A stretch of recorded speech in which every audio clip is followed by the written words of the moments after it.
एक बार फिर आपका मोस्ट वेलकम है भाई गौरव क्लासेस में। और मैं आपके लिए दोबारा से हाजिर हूँ भाई एक अनदर वीडियो के साथ, जो कि हमारा चैप्टर चल रहा था। देखिए, pair of linear equation in two variables. देखिए, लास्ट वाली वीडियो जो थी उसमें हमने क्वेश्चन नंबर फर्स्ट एक्सरसाइज 3.2 की जो थी ये हमारी इस एक्सरसाइज बेटा एक्सरसाइज 3.2 एक्सरसाइज 3.2 इस 3.2 का हमने बेटा क्वेश्चन नंबर फर्स्ट के दोनों पार्ट कर लिए थे, दोनों ही जो कि क्या थी, वर्ड प्रॉब्लम थी। अब हम आज चलते हैं भाई नेक्स्ट इसके सेकंड क्वेश्चंस पर। क्या चलते हैं भाई नेक्स्ट सेकंड क्वेश्चन पर। देखिए, सेकंड क्वेश्चन पहले सबसे पहले हम इसको रीड करते हैं। उसने वो हमसे क्या पूछना चाह रहा है। इसने कहा on comparing the ratios a1 upon a2 comma b1 upon b2 and comma c1 upon c2, find out whether the line representing the following pairs of linear equation intersect at a point or parallel or coincident. It means बेटा हमें इस equation के अंदर, ये जो question number second है इसके अंदर हमें ये बताना है, हमें पेयर ऑफ इक्वेशंस दिया हुआ है। इन पेयर ऑफ इक्वेशन में a1 upon a2 b1 upon b2 और c1 अपॉन c2 की कंपेयरिंग करने के बाद हमें ये बताना है कि जो कौन सी जो ये पेयर ऑफ इक्वेशन है वो इंटरसेक्ट करता है, कौन सी पैरेलल लाइंस है, और कौन सा जो पेयर ऑफ इक्वेशन है वो कोइंसिडेंट है। देखिए, ये एक पूरा कॉन्सेप्ट है। मैं आपको वो सबसे पहले कॉन्सेप्ट ही समझाता हूँ सो दैट आपको किसी भी चीज़ में जो है वो कोई भी प्रॉब्लम ना हो। मैं इसको जैसे समझाऊंगा भाई, आपको देखना उसी तरीके से आप इसको याद रखने की कोशिश करें। मेरा आपसे ही प्रॉमिस है, आपको कुछ भी प्रॉब्लम नहीं होगी इसमें, और सारी चीज़ें ना एक ही बार में जो है वो सारी की सारी जो है वो कन्वर्ट मतलब अच्छे से आपको समझ आ जाएंगी। पर मेन बात है आप बस इसको थोड़ा सा समझने की कोशिश करें भाई, ठीक है। स्टार्ट करते हैं भाई। देखना, एक तो होती है इसकी एल्जेब्रिक। सबसे पहले तो पेयर ऑफ इक्वेशन की बेटा स्टैंडर्ड फॉर्म देखिए। पेयर ऑफ इक्वेशन की स्टैंडर्ड जो फॉर्म होती है बेटा, वो स्टैंडर्ड फॉर्म होती है ax1 plus B ax1 plus B y1 और प्लस c1 इक्वल 0 के। इसकी जो सेकंड वो होती है इक्वेशंस बेटा, ये होती है a1 x2 a1, ये थोड़ा सा सॉरी मिस्टेक हो गया भाई यहाँ पे, a1 x1 a1 b1 और a2 b2 a2 plus b2y और प्लस c2 इक्वल हुआ बेटा 0 के। ये जो होता है ये होता है हमारे पास पेयर ऑफ इक्वेशन। ये क्या होता है भाई, ये होता है हमारे पास पेयर ऑफ इक्वेशन। तो इस पेयर ऑफ इक्वेशंस के अकॉर्डिंग हमें ये बताना होता है कि हमारे पास जो ये कंडीशंस है वो कंडीशंस बेटा है क्या क्या। तो देखना, सबसे पहले मैं इसको पूरा एक छोटा सा ग्राफ मतलब एक पूरे से जो है चित्र बना रहा हूँ, पिक्चर बना रहा हूँ, फिगर, सो दैट आपको अच्छे से समझ आए। देखना, सबसे पहले एक होता है बेटा यूनिक सॉल्यूशन, एक होता है यूनिक सॉल्यूशन, एक होता है बेटा infinitely many solution, infinitely many solution, और एक होता है बेटा नो सॉल्यूशन, एक होता है नो सॉल्यूशन। ये हमारे पास तीन कंडीशंस होती हैं, ठीक है। और इसके साथ साथ एक होता है बेटा इसका एल्जेब्रिक कंडीशन, एक होती है एल्जेब्रिक कंडीशन,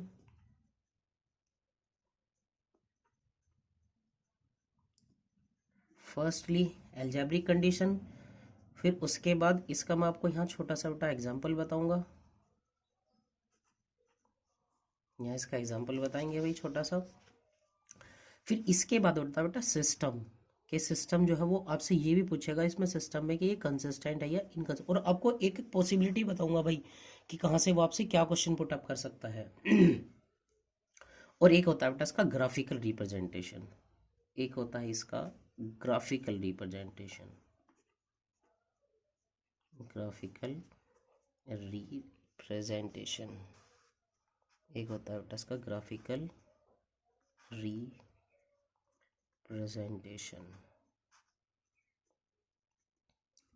तो मैं आपको यहाँ पे सारी बात बताऊंगा भाई कि ग्राफिकल रिप्रेजेंटेशन से होता क्या। देखना, हमारे पास जो स्टैंडर्ड फॉर्म है वो क्या है, a1x प्लस b1y और प्लस c1 इक्वल 0, a2x और प्लस b2y और प्लस c2 इक्वल किसके होगा बेटा 0 के। तो हमें याद रखना है, अगर रेशोज बेटा a1 upon a2 not equal है किसके भाई, B1/B2 के। A1/A2 is not equal to किसके भाई, B1/B2। तब हमारे पास जो कंडीशंस होगी वो यूनिक सॉल्यूशंस की हुई। कैसी होगी भाई, यूनिक सॉल्यूशंस की। उसके बाद भाई दूसरी वाली कंडीशन, अगर हमारे पास A1/A2 का रेशो इक्वल आता है बेटा B1/B2 के, और ये इक्वल आता है C1/C2 के, तब हमारे पास कैसा सॉल्यूशन होगा बेटा, तब हमारे पास होगा इनफाइनाइटली मैनी सॉल्यूशंस। और अगर हमारे पास A1/A2 इक्वल होता है बेटा B1/B2 के, बट ये नॉट इक्वल आता है C1/C2 के, तब जो हमारे पास सॉल्यूशंस होगा वो कैसा होगा, नो सॉल्यूशन। और देखना A1 A2 B1 B2 और C1 C2 है क्या, देखना A1 और A2 जो है बेटा वो x के मल्टीपल है। जो पेयर ऑफ इक्वेशन में उसमें क्या है, ये x के मल्टीपल है। B1 और B2 क्या है, ये y के मल्टीपल है बेटा। B1 जो है वो फर्स्ट इक्वेशन का मल्टीपल है y का, और जो B2 है वो y का दूसरी इक्वेशन का मल्टीपल है। और C1 और C2 क्या बेटा, ये प्योर जो है हमारे पास कैसे हैं, ये प्योर कांस्टेंट टर्म है ये।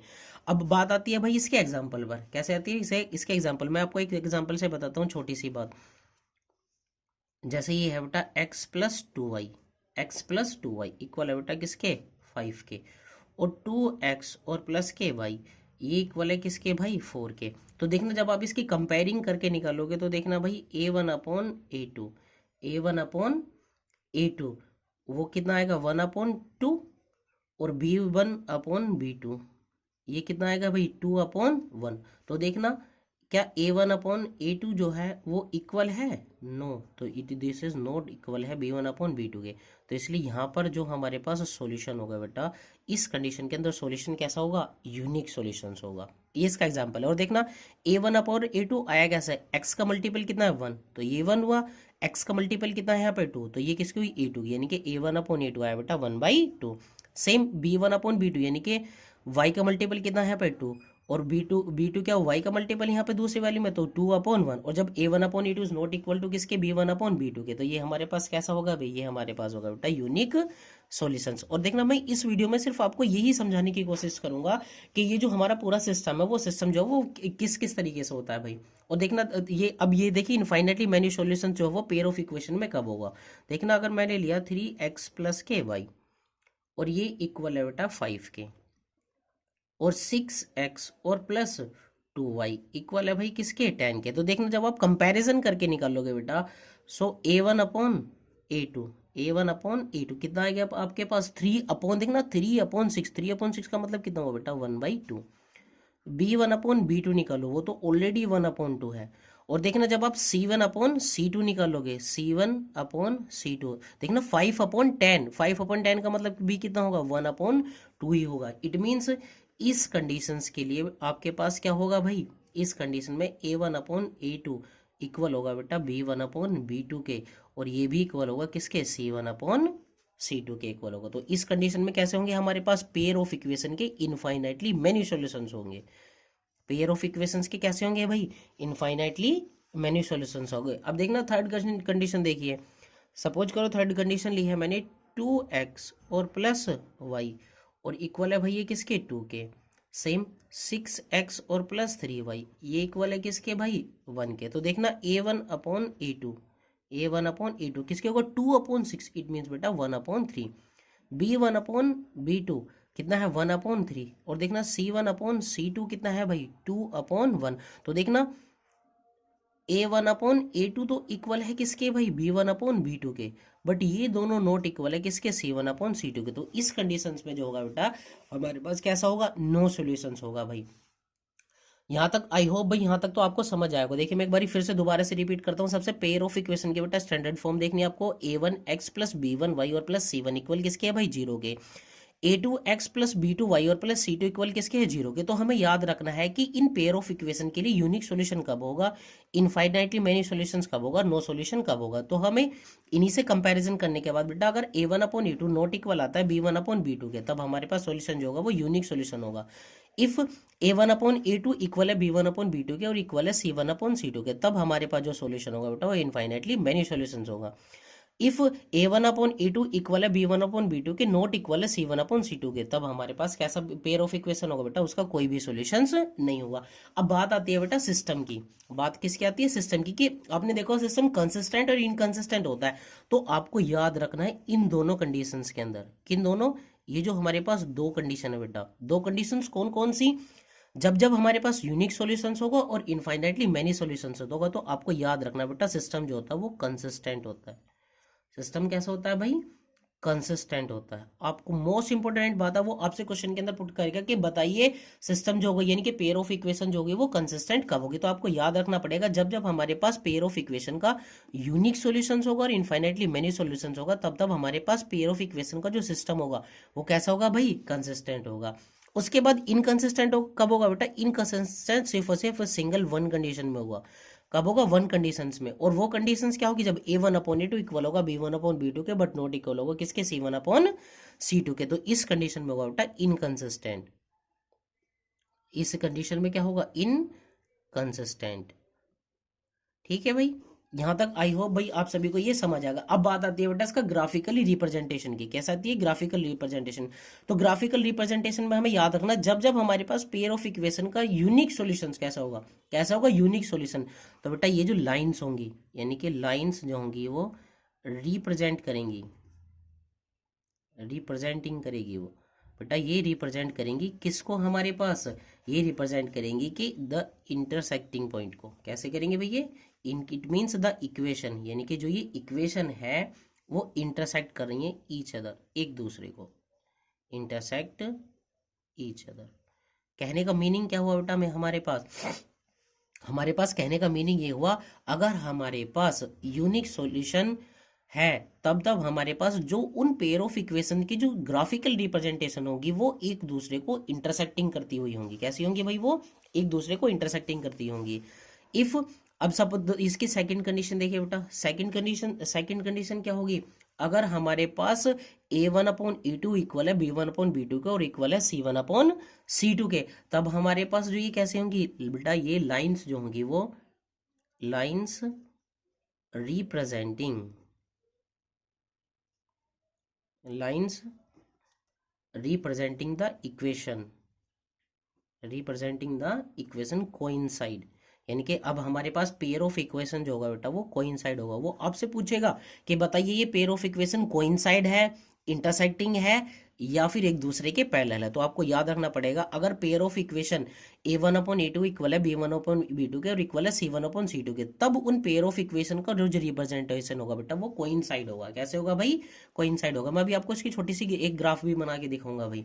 और थर्ड कंडीशन क्या होगी? जब a1/a2 इक्वल है b1/b2 के बट नॉट इक्वल है किसके? c1/c2 के, तब हमारे पास इसकी जो रिप्रेजेंटेशन होगी बेटा लाइंस रिप्रेजेंटिंग, जो लाइन जो है वो रिप्रेजेंटिंग करेंगे बेटा ये equation are parallel, the equation are parallel, यानी कि ये पैरेलल इक्वेशंस को शो करेंगे। कैसे को करेंगे भैया? पैरेलल इक्वेशंस को शो करेंगे।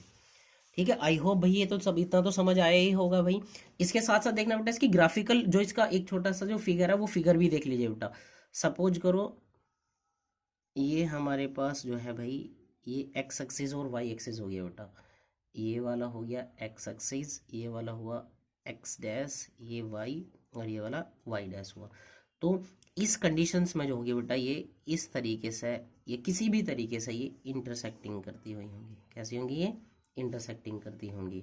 सपोज करो ये वाली जो पेयर हो, ये जो वाली जो इक्वेशन है वो है a1x प्लस b1y और प्लस c1 इक्वल किसके? 0 के, ये वाली हुई। और सपोज करो ये वाली जो है ये है भाई a2x प्लस b2y और प्लस c2 इक्वल किसके है भाई? ये 0 के है।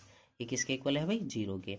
सेम ये तो हुआ भाई हमारे पास कब? ये हमारे पास हुआ तब जब हमारे पास लाइन रिप्रेजेंटिंग करेगी क्या? एक दूसरे को इंटरसेक्ट करती हुई। सपोज करो अब इस इक्वेशन जो ये है कोइंसाइड कब होंगे बेटा? कोइंसाइड भी देख लो भाई, ये x, ये वाला x डैश, ये y और ये वाला ये y डैश हुआ।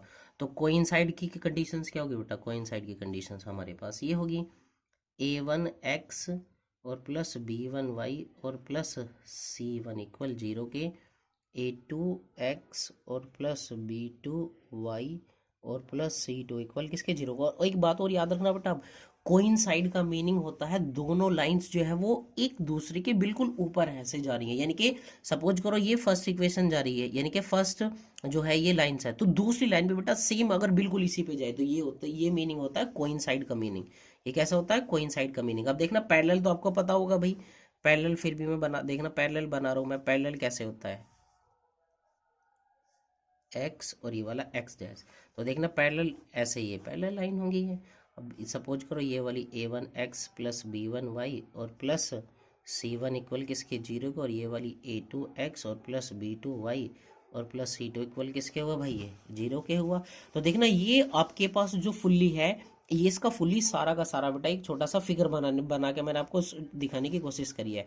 मैं आपको फिर दोबारा से एक बार इसको रिपीट करा रहा हूँ। देखना अगर हमारे पास बेटा पेयर ऑफ इक्वेशन है, क्या है भाई, पेयर ऑफ इक्वेशन है, तो ये पेयर ऑफ इक्वेशन क्या होगा, A1x प्लस B1y और प्लस C1 इक्वल किसके 0 के, और A2x और प्लस B2y और प्लस C2 इक्वल किसके 0 के, तो ये तो पेयर ऑफ इक्वेशन हुआ। तो हमें याद क्या रखना है इसके अंदर, हमारे पास यूनिक सॉल्यूशन कब होगा, इनफाइनाइटली मेनी सॉल्यूशन कब होगा, नो सॉल्यूशन कब होगा। तो इसकी अलजेब्रिक कंडीशन अगर हमारे पास बेटा A1/A2 नॉट इक्वल है B1/B2 के, तब हमारे पास पेयर ऑफ इक्वेशन का यूनिक सॉल्यूशन होगा। और यूनिक सॉल्यूशंस का मीनिंग क्या होगा, देखना मैं इसके सारे वो बता रहा हूँ यूनिक सॉल्यूशन के। जब हमारे पास पेयर ऑफ इक्वेशन का यूनिक सॉल्यूशंस होगा, तो तब हमारे पास सिस्टम कैसा होगा बेटा, कंसिस्टेंट होगा। कैसा होगा, कंसिस्टेंट। और जब सिस्टम कंसिस्टेंट होगा तो इसकी ग्राफिकल प्रेजेंटेशन क्या होगी, सबसे पहली बात तो वो एक दूसरे को इंटरसेक्टिंग करती हुई होंगी, और इसके जो बेटा ये ग्राफिकल, और जो इंटरसेक्टिंग का मीनिंग होता है कि किसी एक पॉइंट पर कट कर रही होंगी भाई। ये पूरा का पूरा मीनिंग होता है किसका भाई, यूनिक सॉल्यूशंस का। उसके बाद इनफाइनाइटली मेनी सॉल्यूशंस कब होता है बेटा, when algebraic condition A1/A2 equal होता है B1/B2 के, इक्वल होता है C1/C2 के, तब हमारे पास बेटा सिस्टम कैसा होगा, तभी भी हमारे पास सिस्टम कैसा होगा, कंसिस्टेंट होता है। और जब हमारे पास इनफाइनाइटली मेनी सॉल्यूशंस होता है, तब इसकी इन पेयर ऑफ इक्वेशन की ग्राफिकल प्रेजेंटेशन क्या होती है, कि वो जो होती है लाइंस रिप्रेजेंटिंग करते हैं बेटा इक्वेशन कोइंसाइड। और कोइंसाइड का मीनिंग होता है अगर, यानी कि दोनों लाइंस का एक दूसरे के सुपरपोज करना, यानी कि बिल्कुल एक दूसरे के ऊपर से जाएंगी। कैसे जाएंगी भैया, बिल्कुल एक दूसरे के ऊपर से जाएंगी। फिर थर्ड है हमारे पास नो सॉल्यूशंस कब होगा, कैसा होगा बेटा, नो सॉल्यूशन जो है वो कब होगा, तो नो सॉल्यूशंस हमारे पास बेटा तब होगा व्हेन A1/A2 इक्वल होगा B1/B2 के, बट नॉट इक्वल होगा C1/C2 के। तब हमारे पास मेन मोस्ट इंपॉर्टेंट है भाई, तब हमारे पास सिस्टम कैसा होगा बेटा, सिस्टम होगा हमारे पास कैसा, इनकंसिस्टेंट होगा। और इसके साथ साथ ग्राफिकल प्रेजेंटेशंस क्या होगी हमारे पास इसकी बेटा, ये जो लाइंस रिप्रेजेंट करेंगे ये कैसी होंगी, एक दूसरे के पैरेलल होगी ये। और इसके जो पैरेलल लाइंस आपको पता है ये क्या होती हैं भाई, आपकी ये पैरेलल लाइंस होती हैं भाई। आई होप आप सभी को भाई ये कॉन्सेप्ट जो है वो बहुत अच्छे से समझ आया होगा भाई। और इसके साथ साथ बेटा आप या थोड़ा सा देखेंगे भाई वीडियो के अंदर, अगर आपको कोई चीज़ समझ आती है तो प्लीज़ लाइक शेयर और कमेंट जरूर करें भाई। और देखना कमेंट करने के साथ साथ आप ध्यान रखें कोई भी वल्गर कमेंट ना हो भाई, ठीक है। आई होप भाई आप सभी को ये सारी बातें तो समझ आएगी। देखना वीडियो को बार बार रिपीट करके देखो, और भाई हो सके तो प्लीज़ शेयर जरूर करना भाई। थैंक यू वेरी मच भाई।